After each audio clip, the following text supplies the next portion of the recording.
Pour la prochaine heure, vous écoutez Samedi de lire avec Amélie Boivin-Enfield. Bonjour tout le monde, bienvenue à l'émission Samedi de lire et cette semaine, je reçois l'auteur de Drummondville, Monsieur Michel Langlois. Bonjour Monsieur Langlois, vous allez bien? Bonjour, oui, ça va bien. Et j'ai envie de vous présenter aux auditeurs de Samedi de lire. Alors, vous êtes originaire de Baie-Saint-Paul. Vous avez fait une carrière comme généalogiste aux Archives nationales du Québec, professeur, archiviste, romancier. Vous avez un bac en art et en philosophie. Oui. Auteur de plusieurs livres, alors une vingtaine de livres d'histoire et à peu près 13 en littérature. C'est ça, oui, exactement. Le compte est bon? Oui.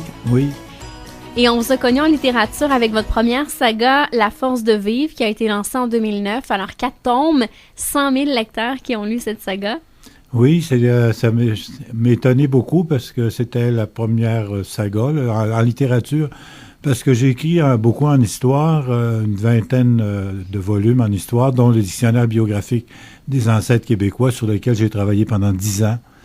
Quand j'étais aux Archives nationales, 4 ans, et ensuite 6 ans à ma retraite sur ce dictionnaire. Et comme je connaissais beaucoup l'histoire, puis aussi, en 85, en littérature, je m'étais essayé en envoyant un manuscrit pour le prix Robert Clich au Salon du Livre de Québec. Et à cette époque-là, il donnait 3 prix. J'ai eu le 3e prix. Alors, à ce moment-là, j'ai retravaillé le roman en question parce qu'il y avait seulement que le premier prix qui était publié. Alors, j'ai retravaillé mon roman et puis je l'ai envoyé à différentes maisons d'édition. Et puis là, j'ai eu des refus. Ensuite, j'ai envoyé des contes pour enfants. J'ai gagné un premier prix. Le premier prix, il y a un concours annuel à l'Université Laval en poésie. Et j'ai gagné le premier prix en poésie. Donc, j'ai envoyé aussi des recueils de poèmes à différentes maisons d'édition. En fin de compte, entre 85 et l'automne 2008, j'ai eu 67 refus par 23 maisons d'édition différentes. Les gens disent peut-être que vous exagérez un peu. J'exagère pas. J'ai tout gardé les lettres de refus parce que j'ai travaillé aux Archives nationales puis je garde beaucoup de choses. Alors, donc, j'ai été étonné un peu à l'automne 2008 quand la maison d'édition Urtubise m'a contacté pour me dire le manuscrit que vous nous avez fait parvenir, on serait intéressé à le publier. Puis là, j'ai été rencontrer M. Gagnon, l'éditeur, dans le cadre du Salon du Livre de Montréal, à la fin de novembre 2008.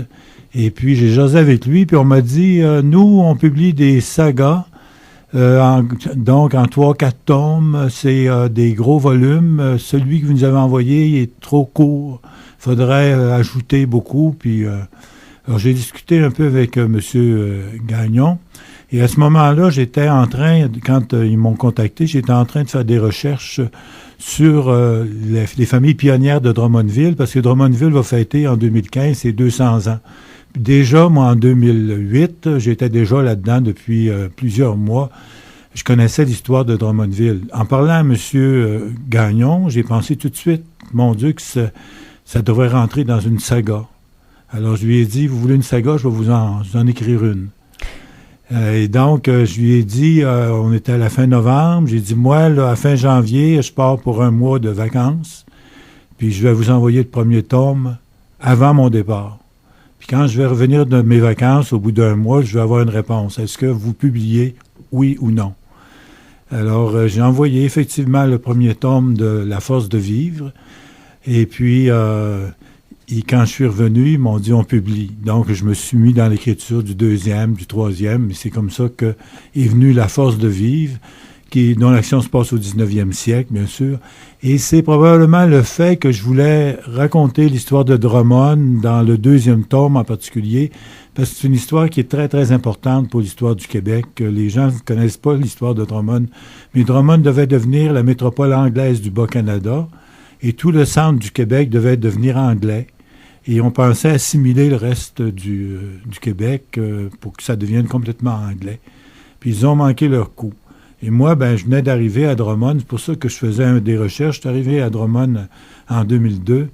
Et puis, j'ai été très étonné de voir d'abord le nom de la ville, qui est un nom anglais, puis ensuite tous les noms des rues principales dans la vieille ville de Drummond. C'est tous des noms anglais. C'est vrai. Et donc, je me suis dit, c'était une ville anglaise. Comment ça se fait qu'aujourd'hui, c'est une ville française?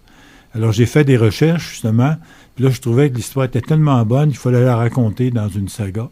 Et ça fait le deuxième tome de La force de vivre en particulier.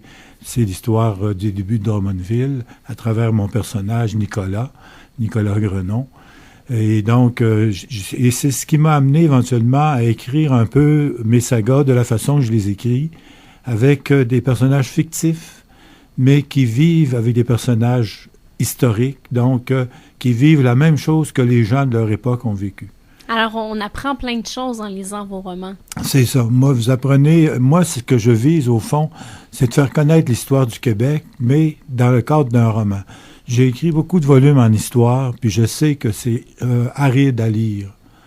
Et on est limité aussi parce qu'on est obligé d'écrire exactement ce qui s'est passé, alors qu'en mettant des personnages fictifs, je peux leur faire arriver un peu ce que je veux. Les gens m'ont dit, parce que j'ai écrit quand même 3532 biographies d'ancêtres, ils m'ont dit, t'es pas tanné d'écrire des histoires, des biographies comme ça. J'ai dit non, j'ai dit, justement, c'est la première fois que je peux les inventer. Alors là, je leur fais arriver ce que je veux, mais dans le contexte de leur époque, avec des personnages qui ont réellement vécu. Donc, quand il y a des faits historiques dans mes sagas, c'est des faits réels qui se sont passés dans l'histoire du Québec. Et ce qui est intéressant dans vos ouvrages, c'est qu'on a la section des personnages qui ont été inventés et celles qui sont historiques.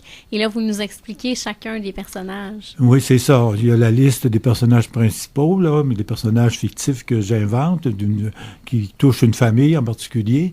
Et puis, il y a tous les personnages historiques qu'ils vont rencontrer. Et puis, au début, je mets une notice racontant un peu l'histoire de ces personnages-là. C'est que les gens peuvent toujours se référer ensuite, s'ils veulent en connaître davantage, à l'histoire de ces personnages-là qu'on rencontre dans mes sagas.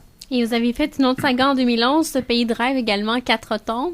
Oui, c'est le 17e siècle. Là, je revenais justement dans ma plus grande force, parce que je connais beaucoup le 17e siècle, puisque j'ai écrit l'histoire de chaque homme et de chaque femme qui sont venus d'Europe dans le dictionnaire. Donc, je connaissais le 17e siècle par cœur. Et j'ai décidé de revenir pour écrire une histoire, Ce pays de rêve, qui se passe au 17e siècle, sous le régime français. Et là, il y a eu la nouvelle saga, Les Gardiens de Lumière. Les Gardiens de la Lumière, c'est Anticosti. C'est un de mes amis qui m'a fait repenser à ça. Quand je travaillais aux Archives nationales à Québec, à un moment donné, j'ai été responsable des archives photographiques. Et j'ai vu dans un des fonds d'archives, le fonds Livernois, les photos de la Villa Meunier à Anticosti. Alors que je trouvais absolument extraordinaire. Alors là, j'ai dit, il faut que je connaisse davantage l'histoire. Puis là, j'ai appris qu'on conservait aux archives le journal du gérant de M. Meunier, le gérant Georges Martin-Zédé, qui est venu pendant 20 ans, qui écrivait quelques phrases qu'il avait fait dans la journée, dans son journal, et on conservait ce journal-là aux Archives nationales. Alors, j'ai pu lire le journal en question. Parce que les autres personnes n'y avaient pas accès, vous y aviez accès parce que vous étiez archiviste, c'est oui, ça? C'est parce que Georges Martin-Zédé, lui, commence son journal en 1896 et il faisait des photos. Puis il collait ses photographies dans son journal. Alors là, moi, j'ai pris le prétexte parce qu'on ne devait pas avoir accès à ce fonds d'archives avant, je ne me souviens pas quelle année. Alors j'ai pris le prétexte des photos. Qu'il fallait absolument sauver ces photos-là, parce que des photos qui sont très vieilles comme ça finissent par disparaître en réalité. Alors, j'ai pris ce prétexte-là pour refotographier les photos du journal, puis en même temps, j'ai lu le journal, bien sûr, j'ai pris des notes, et puis un de mes amis de Drummond, on était en train de déjeuner, qui me parle d'Anticosti, puis tout à coup, la lumière s'est faite, j'ai dit, mon Dieu, que ça ferait une belle saga. Et c'est comme ça que j'ai commencé à écrire Les Gardiens de la Lumière, parce que j'avais des notes beaucoup et j'avais lu beaucoup là-dessus. D'ailleurs, j'ai lu encore beaucoup de volumes de l'époque pour pouvoir raconter cette histoire-là, qui est une histoire absolument fabuleuse, que les gens ignorent complètement. C'est vrai, on connaît presque rien d'Anticosti. Ouais. Là, on en entend parler justement à cause du pétrole, mais je dirais que le pétrole, là, en 1896, ils savaient qu'il y avait du pétrole sur Anticosti, ça n'avait pas été exploité jusqu'à aujourd'hui, mais c'est pour dire, il y avait bien des choses qu'ils savaient sur Anticosti, mais c'est une île dans le milieu du Golfe, c'est loin, c'est c'est pas habité beaucoup, donc on pense qu'il n'y a pas d'histoire derrière ça, puis il y en a une extrêmement intéressante. Monsieur Meunier, justement, qui a acheté l'île, et qui est venu compliquer les choses un petit peu pour les gens qui habitaient là-bas. Dans mon premier tome, moi, je prends la famille Cormier, qui sont gardiens de phare. D'un des phares, justement, c'est le titre de ma saga. Les gardiens de la lumière viennent de là, parce que les gens d'Anticosti ne parlaient jamais d'un phare. Ils disaient toujours, c'est la lumière de la pointe ouest ou la lumière de la pointe sud-ouest. Donc, le gardien était le gardien de la lumière. Alors, moi, c'est les gardiens de la lumière, parce que c'était la famille Cormier qui vont de père en fils être gardiens de la lumière de la pointe ouest. Donc, j'ai pris mon titre de là, et puis j'ai pu ainsi commencer dans un premier tome à dire comment les gens vivaient à ce moment-là, il suffisait à eux-mêmes, pour ensuite, au deuxième tome, quand apparaît M. Meunier qui achète l'île d'Anticosti, les gens sont mal à l'aise parce qu'ils vivent sur des terrains qui ne leur appartiennent pas. Alors, ils se demandent comment M. Meunier, lui, va prendre ça, qu'est-ce qu'il va faire, quelle réglementation qu'il va apporter. Il amène une réglementation très, très sévère. Oui. Très sévère, et les gens sont un peu révoltés. Donc, disons, il y en a qui demeurent pas à Anticosti parce que là, les gens sont tous obligés de travailler pour lui. Ensuite de ça, ils n'ont pas le droit d'avoir de chiens, ils n'ont pas le droit d'avoir de fusils, ils n'ont pas le droit d'avoir de boissons. Donc, c'était demandé beaucoup à ces gens-là. Ils ne peuvent plus pêcher, ils ne peuvent plus chasser non plus. Non, il faut qu'ils chassent pour lui. Et puis ensuite, quand ils ont de la visite, ces gens-là sont obligés de s'enregistrer. Eux autres même, quand ils veulent quitter l'île, il faut qu'ils s'enregistrent. Donc, il y avait beaucoup de réglementations comme ça. Ça fait que là, ça a fait un changement très, très profond dans l'île. Et dans le deuxième tome, je raconte un peu ça. Et dans le troisième, qui vient de paraître depuis un mois et demi à peu près, dans ce troisième tome, on commence justement le premier chapitre par visiter la villa Meunier, que les gens appelaient le château Meunier. Et là, moi, je suis un personnage de très près parce que mes personnages, on les voit apparaître au premier tome dans les 2 premiers chapitres, à peu près les principaux personnages qui vont suivre toute la saga. Je vais les suivre jusqu'au 4e tome. Et vous êtes allé à Anticosti pour écrire ces romans-là? J'ai pas été à Anticosti pour les écrire. J'ai été à Anticosti après que j'avais écrit. Ah, OK, je pensais que pendant la période d'écriture. Oui, j'ai pas pendant la période d'écriture. On a de bonnes cartes et puis je me suis fié beaucoup à ça. Puis ensuite, je suis allé vérifier si tout ce que j'avais dit était correct. Et puis effectivement, ça l'était. Est-ce qu'elle est belle, la villa? La villa n'existe plus. Ah, OK, ça, je savais pas. La villa n'existe plus parce que l'île a été vendue ensuite par M. Meunier à la Consolidated Bathurst. Et elle a été abandonnée, la villa, pendant une dizaine d'années. Et la Consolidated Bathurst avait peur parce qu'il y avait du vandalisme. Il avait peur que quelqu'un mette le feu dans la villa, que ça fasse passer toute l'île au feu parce qu'il n'était pas équipé pour pouvoir combattre un incendie de forêt. Fait qu'ils ont brûlé volontairement la villa en 1953. Et ce qui est particulier, mais on va en parler au retour de la pause, c'est la collusion qui existait à l'époque, mais qui existe encore aujourd'hui. On en reparle tantôt.